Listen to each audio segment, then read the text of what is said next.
첫 번째 헤드라인입니다. 5GHz 올코어 부스트, 14코어, 28스레드의 뉴페이스, 인텔 i9 99990X2입니다. 네, 9990X2예요. 9가 상당히 많죠. 네, 사실 끝판왕 같은 네이밍이에요. 지금껏 인텔의 CPU들이 9900K, 9980X2까지는 있었는데 9가 4개인 건 없었어요. 이거 포코거든요. 9가 4개면. 어쨌든 이 아래 제품에 대한 루머가 정리가 되어 있습니다. 제가 여기 색깔 바꿔서 써놨지만 출시가 확정된 제품이 아니에요. 제조사가 이거 나옵니다 라고 얘기한 게 발표한 건 없어요. 그러니까 이거를 확정된 정보로 받아들이시지 말고 루머가 있는데 뭐 이런 루머들이 많이 나오니까 KS손이 정리를 했다, 뭐 이렇게 받아들이시길 바랍니다. 제가 말하는 도중에 계속 막 돈해가 올라오는데 한 분 한 분 다 얘기 못 드려서 정말 죄송합니다만 정말 감사합니다. 네, 정말 감사합니다. 이 여기서 나오고 있는 루머가 그러니까 올코어 5.0이잖아요. 그러니까 50배수라는 건데 이게 상당히 높은 클럭이에요. 코어가 많을수록 더 높은 클럭을 달성한다는 게 상당히 어려운 일입니다. 그러니까 심플하게요. 코어가 많으면 발열량이 매우 커지거든요. 그럼에도 불구하고 최대 부스트가 5.1, 올코어 부스트가 5.0이라고 루머가 나왔어요. 네, 이게 얼마나 높은 클럭인지 간단하게 예를 들어보자면 저는 집에서 제 메인 PC의 CPU를 i9 7980X2를 사용 중인데요. 저 뚜따도 했고요, 솔직히. 네. 심지어 코어 갈기라고 해서 코어도 갈았습니다, 얼마 전에. 그 히트 스프레더도 100% 구리로 이루어진 제품으로 별도의 튜닝까지 했어요. 거기다 커스텀 수랭, 그것도 모라 구성입니다만 실사용 오버클럭 안정화는 제가 47배수에 머물렀습니다. 겨울인데도 불구하고. 그러니까 4.7GHz를 사용하는 것도 IHS 튜닝, 그러니까 뚜따, 코갈 다 포함된 거겠죠. 그리고 쿨링 솔루션 강화 등 아주 많은 제반 상황이 필요했는데 이 제품은 그냥 부스트 클럭 자체가 50배수라는 거예요. 이게 9900K의 부스트 클럭보다도 높은 클럭입니다.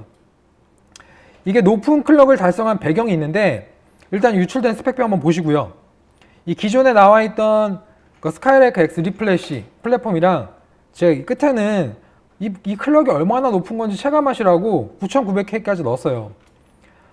이 높은 클럭을 달성한 배경, 그러니까 어떻게 이렇게 높은 클럭이 나올 수 있느냐, 발열을 둘째치고 이런 클럭이 어떻게 갑자기 가능해진 거냐, 인텔이 왜 기존 제품들은 이렇게 높은 클럭으로 만들지 못한 거냐 라고 생각하실 수 있을 텐데 이 제품 TDP가 255W예요. TDP는 열 설계 전력을 뜻합니다. 그러니까 애시당초 칩 자체에 공급되는 전력량을 확 끌어올린 셈이에요. 따라서 이 제품을 손에 넣는다고 해도 이러한 TDP를 받쳐줄 수 있는 마더보드가 필요합니다. 아난드텍 리뷰어가 말하기로는 420A 지원이 가능한 마더보드에서만 정상적인 구동이 가능할 것으로 예상을 하고 있었어요. 당연히 쿨링 솔루션 좋아야겠죠. 뭐 댓글창에 화르륵 나오고 있는데 정말 쿨링 솔루션이 좋지 않으면 화르륵 뺄 수 있어요. 그리고 9990X2는 기존 7980X2나 9980X2가 가진 18코어 36스레드 구성이 아니에요. 여기 보이시죠? 14코어 28스레드 구성이거든요. 이게 핵심입니다. 높은 클럭을 달성할 수 있는 핵심 중에 하나가 바로 코어랑 스레드를 많이 가져가지 않았다라는 거예요. 스카이레이크 X의 오버클럭을 많이 해보신 분들은 동감하실 부분일 텐데요.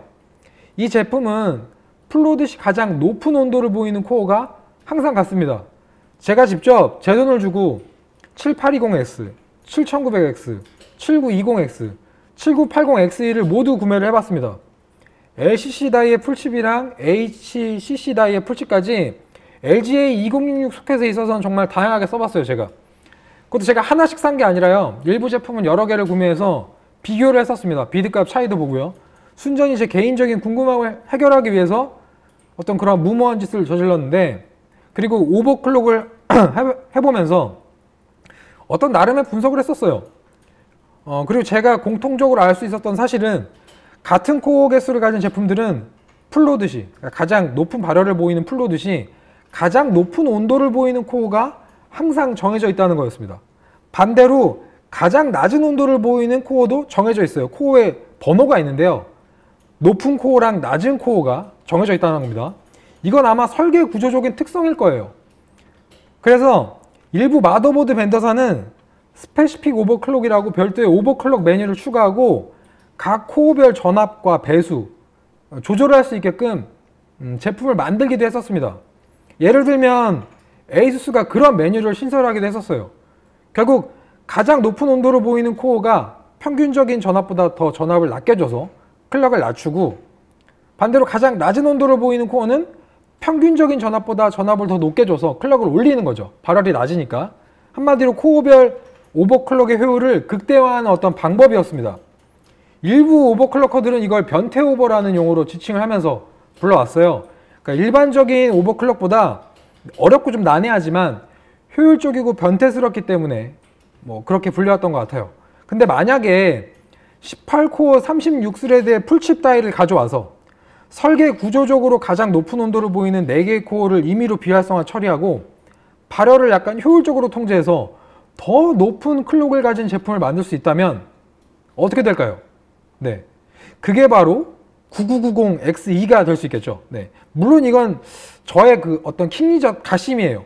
제가 많이 써보다 보니까 이렇게 만든 게 아닌가, 그런 걸 활용해서 만든 게 아닌가 생각이 들더라고요. 정말로 그 해외의 그 스카이레이크 X 오버클럭 사용자 일부는 그 스페시픽 오버클럭 활용해가지고 능동적인 배수 조절을 하고 있어요. 저도 도전을 해봤거든요. 정말 해봤는데 코어별로 적정 배수랑 적정 전압을 다 따로 잡아줘야 돼요. 1코어의 전압 얼마에 배수 얼마, 2코어의 전압 얼마에 배수 얼마, 이걸 다 하나씩 찾아내야 되고 그 값을 모든 코어에 다 적용시켰을 때 또 다른 양상이 나오다 보니까 2차 조절까지 필요했습니다. 정말 농담이 아니고요. 이런 두꺼운 노트 한 권 같은 거를 전압이랑 그 안전한 프로그램 구동 여부 작성하는 데만 노트 한 권을 다 썼어요. 제가 한 달 내내 회사 퇴근하고 와서 오버클럭만 했는데 그거 한 권 다 채우니까 끝나더라고요. 그 정도로 난이도가 높은 작업이었습니다. 절대 컴리들한테 이 스페시픽 오버클럭을 추천하고 싶지 않고, 컴리니가 아니더라도 이거 써봐라 절대 추천하고 싶지 않은 방식이에요. 이 정신적인 피로도나 오버클럭에 대한 스트레스가 어마어마해요. 하지만 제조사가 TDP 자체를 끌어올리고 설계 구조 특성을 활용해서 발열 통제를 했다면, 중간 과정을 다 건너뛰고 이런 클럭을 가능하게 만들 수 있는 거예요. 물론 다만 이 TDP가 높으니까 250W니까 일반적인 쿨링 솔루션으로는 다루기 상당히 어려울 겁니다. 이미 7980X2나 9980X2도 커스텀 수랭이 아니고선 구매 자체를 권유하지 않는 제품들이에요. 물론 기본 클럭에서 공랭 플러로 사용할 수 있냐, 뭐 이렇게 물어보신다면 네, 뭐 그건 사용 가능합니다, 이렇게 이야기 드릴 수는 있어도 경쟁사에 비해서 상대적으로 어떤 오버헤드룸의 이점이 있잖아요, 인텔이.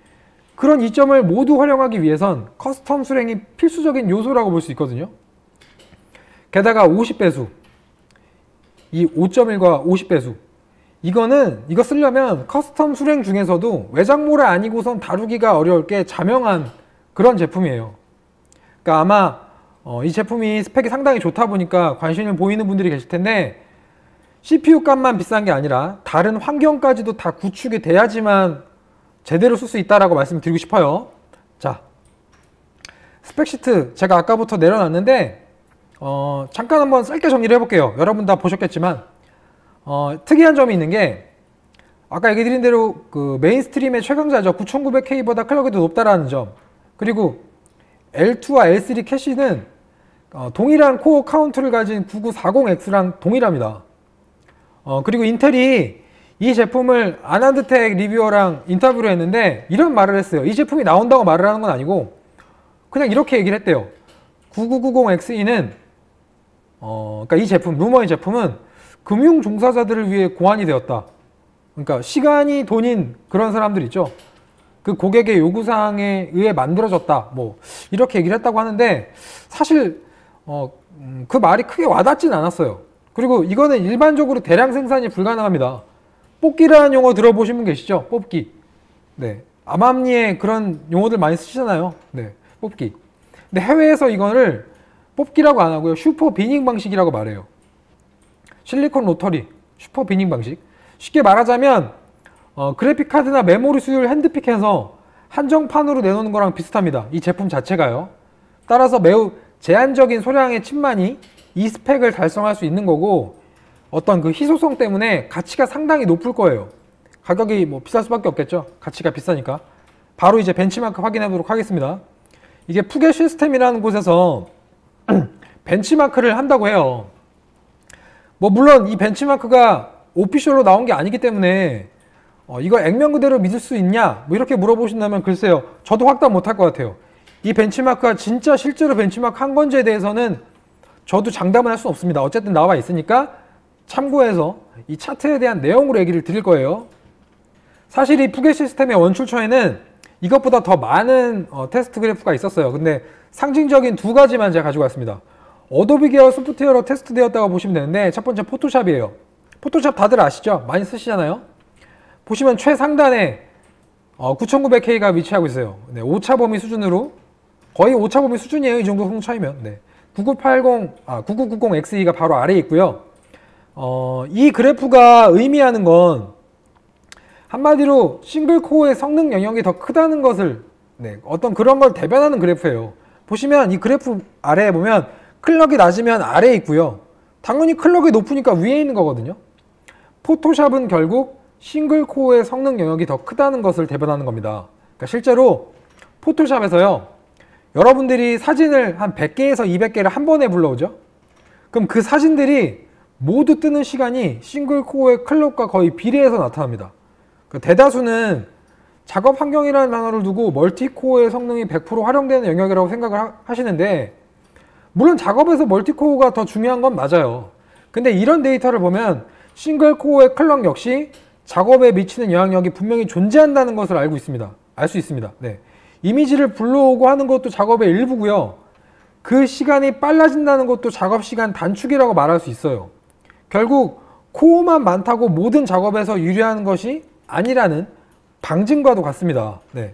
두 번째 보여드릴게요. 네, 마찬가지로 또 어도비 관련 소프트웨어인데요. 프리미어 프로예요. 네. 저도 캐주얼 본부에서 매일같이 다루는 프로그램이죠. 프리미어 프로. 이번 그래프에서는 9900K가 네, 여기 있네요. 네. 차트의 중단 정도로 위치하고요. 뭐 하단이라고 볼 수도 있겠네요. 그리고 상단에는 9990XE랑 9980XE가 나란히 있어요. 결국 멀티코어를 활용하는 소프트웨어 환경에서도 싱글코어의 클럭을 무시할 수가 없는 겁니다. 단순히 코어만 많다고 작업 깡패라고 볼 수가 없는 부분이 바로 이런 이유들 때문이에요. 그리고 18코어 이 7980XE로 프리미어 프로를 구동해 보면 CPU 사용률 자체는 상당히 높게 찍히거든요. 그 작업 관리자에서. 근데 그 높은 사용률이랑 많은 코어 개수가 효율적으로 활용되지 않는 기분을 지울 수가 없습니다. 실제로 그 7920X나 7940X 있죠. 그리고 7980XE랑 작업 속도 차이가 그렇게 뭐 드라마틱하게 다르지 않았어요. 제가 써봤거든요. 분명 관리자에서 CPU 사용률을 높게 시키는데 그 사용률만큼 속도가 빨라지지 않는다. 뭐 이런 느낌을 받았다는 겁니다. 아마도 뭐 그거는 소프트웨어가 더 많은 코어를 활용하는 방식 자체가 개선돼야지만 뚜렷하게 14코어, 16코어, 18코어 이런 2코어 단위로 성능 격차라는 것이 생길 수가 있을 거예요. 그러니까 우리가 그 멀티스레드 능력을 이론적으로 측정하기 위해서 시네벤치라는 거 돌려보잖아요. 그리고 시네벤치 점수 같은 거 확인하고 멀티코어 CPU들 점수 되게 높으니까 와 멀티코어 CPU 점수 높다. 와 작업 성능 대단하겠다. 작업 성능 큰맘 먹으셨다. 막 이런 말들 하잖아요.